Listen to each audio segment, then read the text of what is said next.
Hi everyone, and welcome back to my channel on Beyond Borders Teaching. My name is Selena. Thank you for joining us here today. And if you're joining us for the first time, I want to say welcome, a warm welcome to teachers, international teachers, or anybody who likes great content. I wanted to just drop in and give a short life update as to why I've been missing in action and let you all know what's happening to me here in the US on my international teacher experience. Stay tuned to listen more in this episode. To express my thanks and my appreciation for you all not giving up on me and still supporting this channel. Thank you all for tuning in and observing the videos even in my absence. I really appreciate that. So in this episode, like I said, I wanted to let you all know what caused my missing. I would have gone through within the past 3 weeks. This is my 4th week.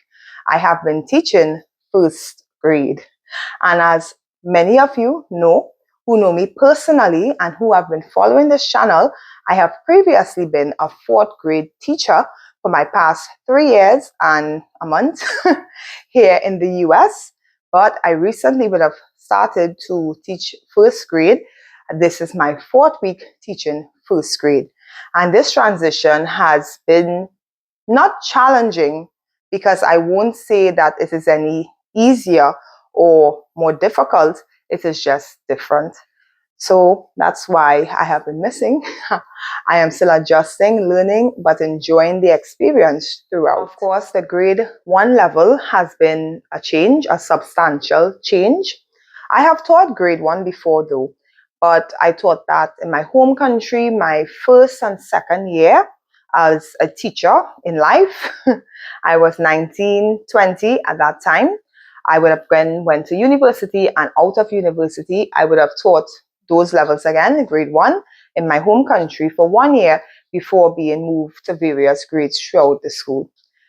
But of course, I haven't taught grade 1 in quite a number of years, as well as, of course, I've never taught grade 1 in the US. So it has been a new experience for me, one that I welcome, and it has been different, but I am slowly finding my rhythm to reach my students and get on top of my schedules and planning and all the stuff involved in teaching grade 1. Now, of course, it has been a huge adjustment period. I believe my video before this one was me setting up my ELA focus wall and sharing with you all. So go back to that video if you haven't seen it. Sharing with you all tips and tricks as to things you can do to be prepared throughout the year. But now, of course, teaching grade 1, it's like a fresh start. I had to set up my room, which I already would have done for my 4th grade class, but now I had to do it for my first grade class. I had a wonderful support from staff members who I'm greatly thankful for, who would have helped me with supporting, setting up my room, as well as my darling best friend. Thank you again for assisting me in setting up my classroom. So those are some of the things that has been a way to get me started in terms of trying to adjust to grade 1 and making sure I have a successful school year with my kids. At this point, I wanted to talk about the adjustment period. To be honest, I would say I'm still going through the adjustment period. Of course, for the first week or 2, I was still learning the curriculum, going through the lesson plans, understanding the standards, looking at the various resources to be used, the various books to be used for the lessons, looking at how the 2 other first grade teachers, what they do in their classroom, how they have things set up. They would, of course, been a good support. We also would meet on one day for the week to discuss how we are going to put the lessons together for the kids. So having that support has been great.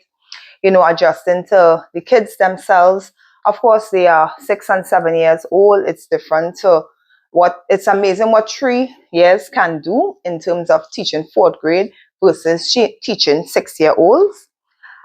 So it took a new level of patience, I guess, dealing with that particular grade level and understanding that they are kids. They are still very much dependent, more so than in 4th grade, the kids were more independent. So that took some getting used to.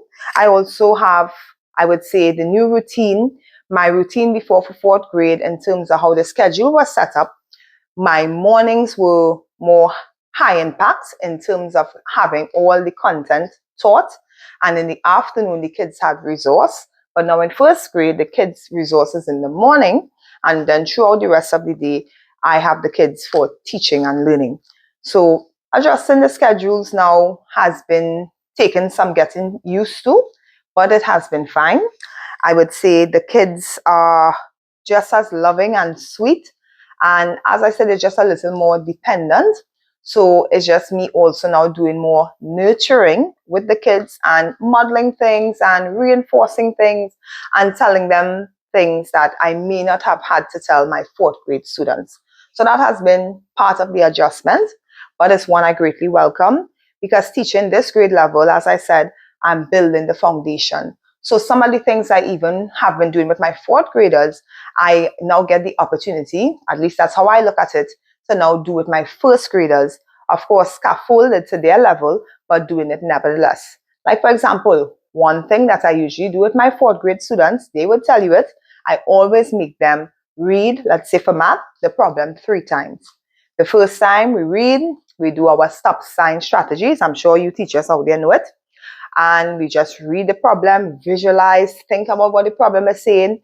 The second time, we reread the problem, we go in, we highlight, we circle, we underline the keywords, the key terms, the numbers, or whatever it is. And the third time, we reread and then solve. So it's an opportunity for me, at least I look at it that way, to make sure the kids have that foundation now in different subject areas so that going up, they will hopefully carry that same thing going forward. So their fourth grade experience and even second grade, third grade will be amazing too. I don't know about you, but for me personally, I always have this note at the back of my mind that nothing happens for no reason, that everything serves a purpose. You may not understand why at the moment, but everything serves a purpose. In my home country, I would have taught every single grade level, except in my country, we would say standard 5. In the US, you all would say 5th grade. So me teaching first grade is not new. Like I said before, in my country, I would have taught infant 1, infant 2, which is 5, 6-year-olds. And here now, I'm teaching 6-year-olds again.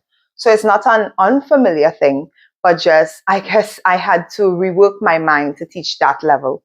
As I said, we are teaching the basics, we are teaching the foundational skills. It's not like my fourth grade students who may be able to write more. Of course, they know more words, they are more fluent with their vocabulary and their reading and everything. Now we are now building those concepts, building letter sounds, building words, we're building the fundamentals in mathematics. So it's something I am enjoying. So what's next? For next week's episode, I will be featuring another international teacher who would have gone through the same experience as I. However, it was her choice. The reason I was placed in first grade instead is because of numbers with regards to how many students I had in fourth grade, and first grade needed the support to have a teacher that would be able to take on students because the classes were too big. So a fellow teacher, she made the choice to go to first grade after teaching fifth grade. So in the next episode, she will be sharing her experience and giving some insights. She's actually my colleague now, my peer level colleague, and I am truly learning a lot from her.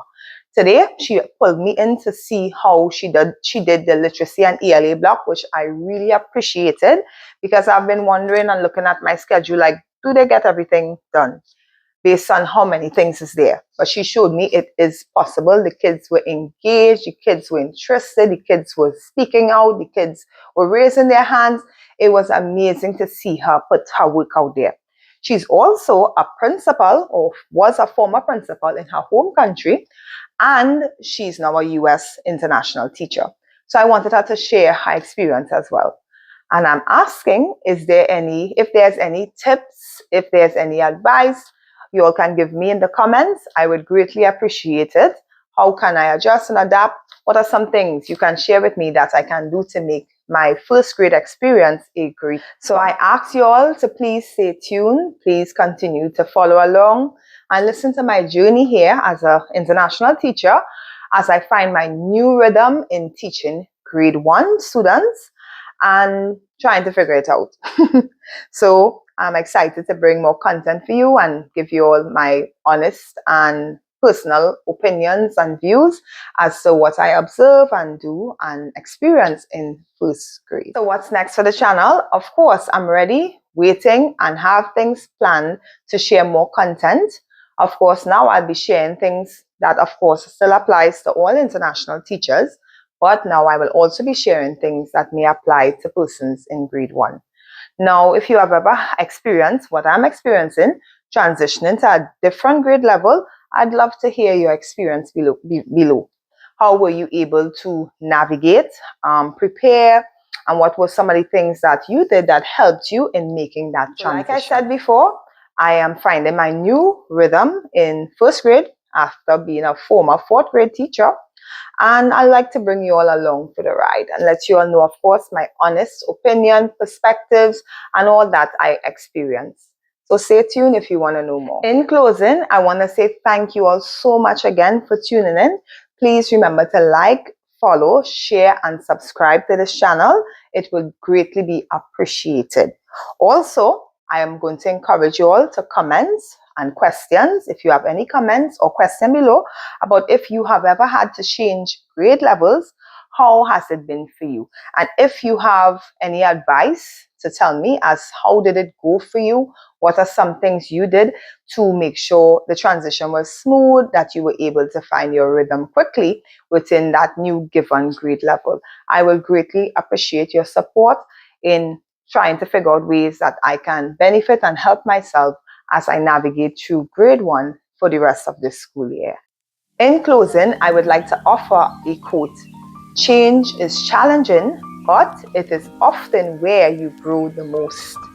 Keep that in mind. I've always said on this channel to embrace the change, to open your mind to the possibilities that exist when you believe in something, when you work towards something. And I've said before, begin with the end in mind and continue to work towards your goals and you will achieve them.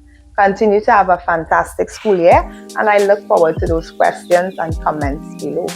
Take care everyone. Bye. Have a great